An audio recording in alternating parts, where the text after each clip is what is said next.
Alhamdulillah, malam ini kembali kita dipertemukan oleh Allah Subhanahu wa taala dalam majelis yang semoga dimuliakan ini.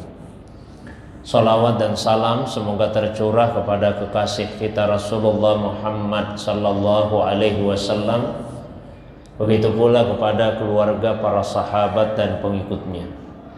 Sebagaimana biasa, sebagai pengantar kajian kita, saya bacakan beberapa ayat yang terdapat di dalam Al-Quran beserta tafsirnya.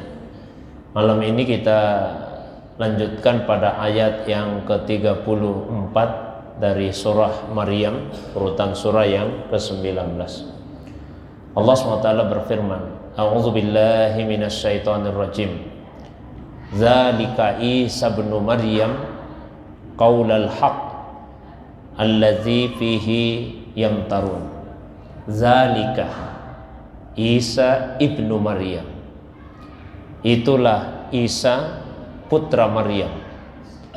Qaulal haq, ucapan yang maha benar.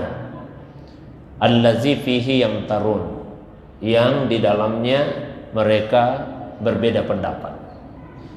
Zalika itu disebut dengan isim isyarah yang digunakan untuk menunjukkan sesuatu yang jauh.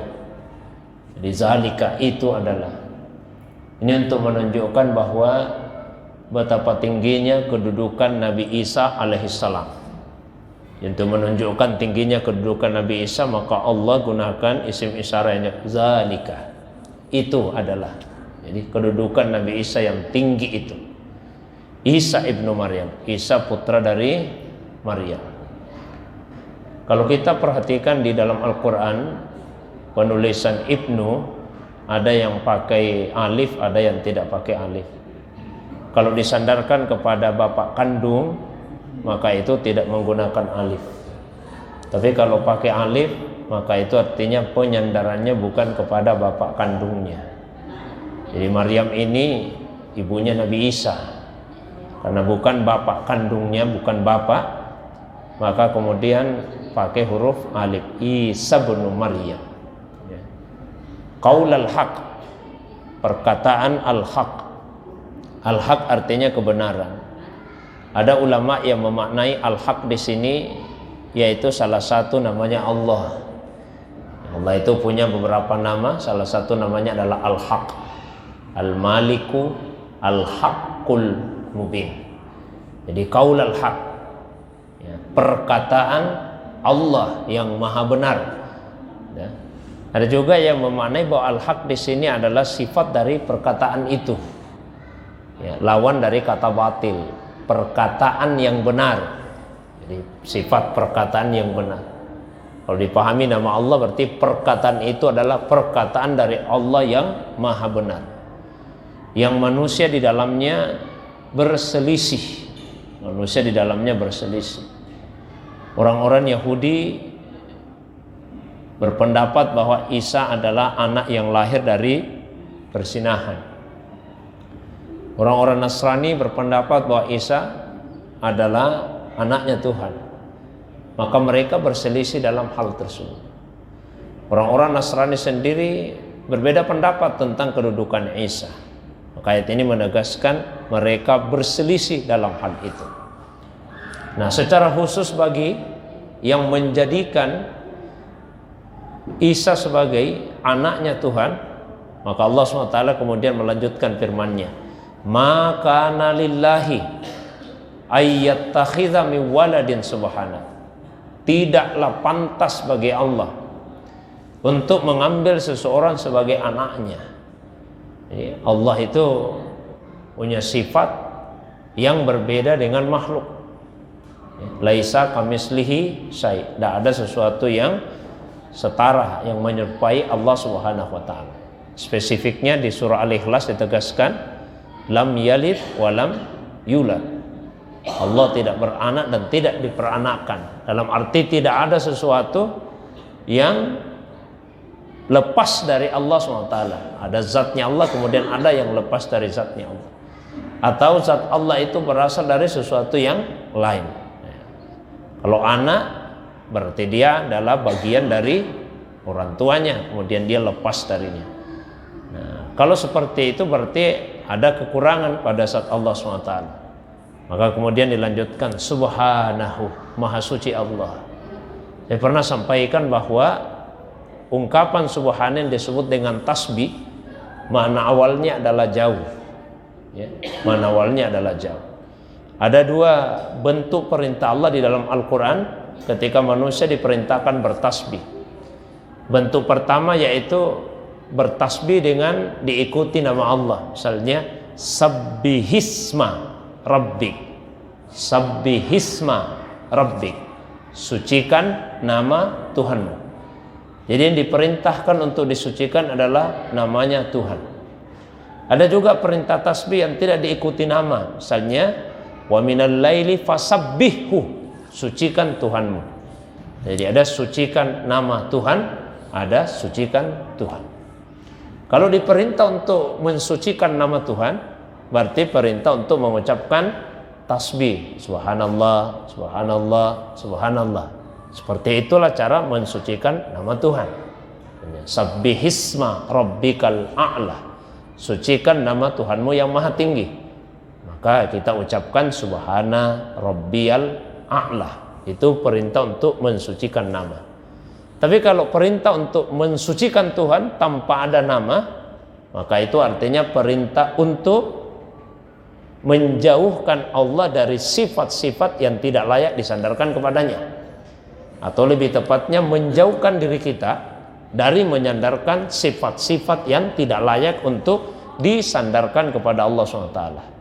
Sifat yang paling tidak layak disandarkan kepada Allah, bahwa Allah itu punya sekutu, Allah punya anak. Ini tidak layak disandarkan pada Allah. Maka diikutilah dengan subhanahu, jauh Allah dari sifat-sifat yang seperti itu. Tampak misalnya mungkin pernah terbetik dalam hati kita, oh saya diperlakukan Tuhan tidak adil. Saya sudah ibadah sebegitu lama, taat kepada Allah, tapi kok kehidupan saya begini terus. Nah, itu artinya kita telah menyandarkan sifat yang tidak layak kepada Allah SWT. Maka kita mesti bertasbih subhanah. Ada beberapa waktu keadaan di mana seorang hamba itu diperintahkan bertasbih.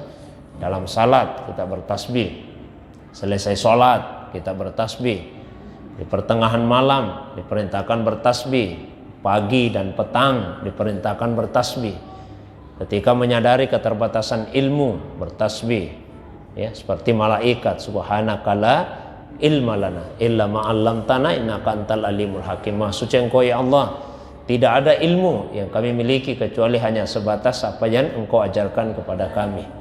Engkau lah yang sempurna ilmu dan luas kebijaksanaannya.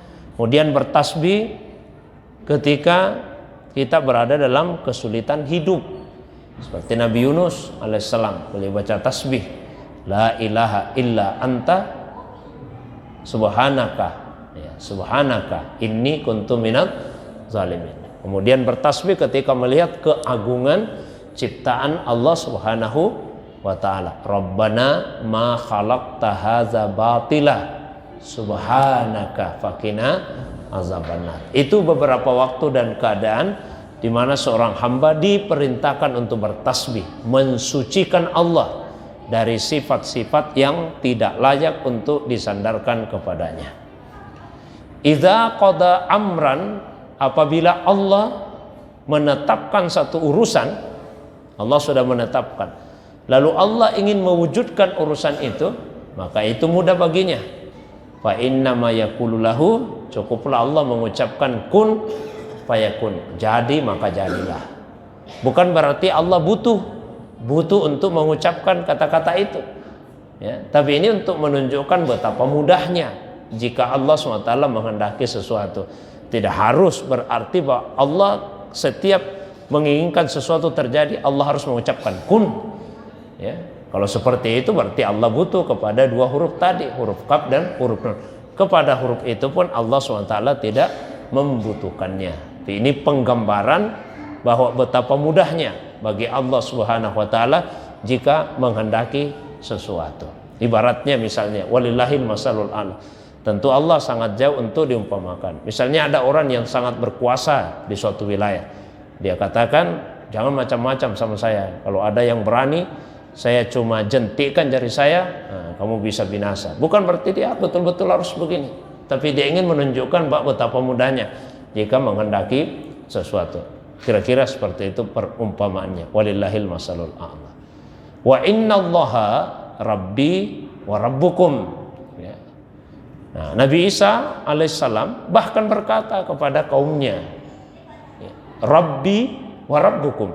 Allah itu adalah Tuhanku dan Tuhan kalian juga. Jadi Allah adalah Tuhanku dan Tuhan kalian juga. Fa'buduh, fa'buduh. Maka beribadahlah, sembahlah hanya Allah saja.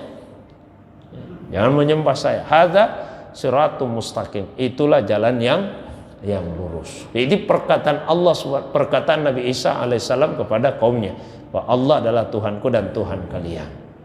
Nah, saya pribadi meskipun ada kitab Perjanjian Baru, ada Injil, saya punya itu, tapi saya tidak pernah baca secara serius. Nah, cuma yang pernah membaca secara serius, misalnya yang peneliti Pak Ahmad Didat, beliau mengatakan tidak ada satupun ayat di dalam Bible itu yang mengatakan bahwa Nabi Isa mengatakan saya Tuhanmu, atau beliau mengatakan sembahlah saya. Kan beliau memberikan tantangan kepada pendeta-pendeta, tunjukkan kepada saya di dalam Bible itu yang menyatakan bahwa Nabi Isa pernah berkata saya Tuhanmu, atau dia berkata bahwa sembahlah saya. Itu kalian tidak akan pernah menemukannya. Dan dari tantangan itu disampaikan oleh beliau, sampai sekarang tidak pernah ada pendeta yang sanggup untuk menunjukkan ini ayat di dalam Bible yang menyebutkan bahwa Nabi Isa mengakui dirinya sebagai Tuhan. Ya, apalagi di Al-Quran disebutkan secara tegas perkataan Nabi Isa kepada kaumnya, innallaha rabbi wa rabbukum. Allah itu Tuhanku dan Tuhan kalian. Fa'budu, maka sembahlah hanya kepadanya saja. Hadza siratum mustaqim. Itulah jalan yang lurus. Jamaah yang dimuliakan Allah. Saya kira itu saja pengantar kajian kita. Saya berikan waktu yang jauh lebih panjang. Kalau ada hal-hal yang ingin ditanyakan, didiskusikan, baik yang berkaitan dengan ayat-ayat tadi atau masalah agama yang lain di luar dari apa yang saya sampaikan, saya persilakan pada jamaah sekalian. Demikian untuk sementara. Wa ilallahi turja'ul umur. Wassalamualaikum warahmatullahi wabarakatuh.